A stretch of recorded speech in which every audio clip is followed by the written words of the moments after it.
Amarillo College Washington Street campus looks like a winter wonderland. But the bitter cold has some AC students bundled up and anxious to just want to make it to class or home. I don't mind the cold here, I'm used to it, but that wind is horrible. I'm ready for spring. I want flip-flops and shorts. This is probably one of the worst winters we've had in a little while. Heavy snow and bitter cold forced AC officials to cancel night classes on Tuesday the 8th and close the campuses on Wednesday. Several days of single-digit temperatures have made it uncomfortable to be outside, and the icy roads kept some students from coming to class.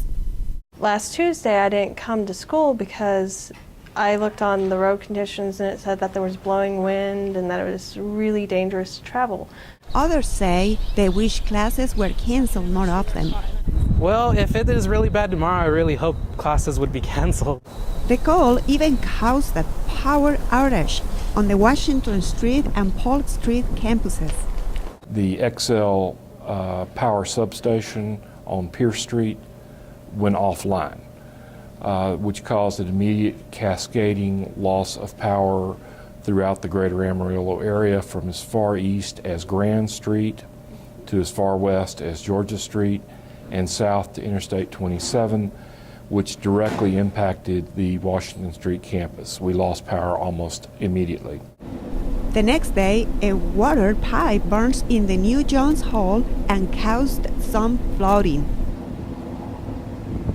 Pipe, to my knowledge, bursted or broke up on the third floor in Jones Hall. Water damaged some of the ceiling tiles in our classroom.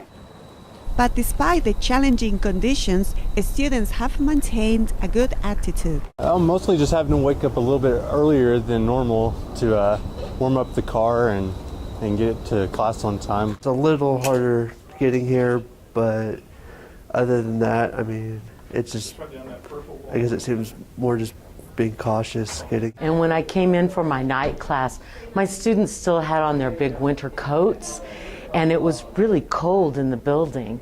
And simple solutions can help too. Keep the doors shut. AC officials encourage students to be cautious during this weather and to stay informed for possible class cancellations. Make sure you check your local media or the Amarillo College website. This is Edna Wishkemper for the Ranger Online.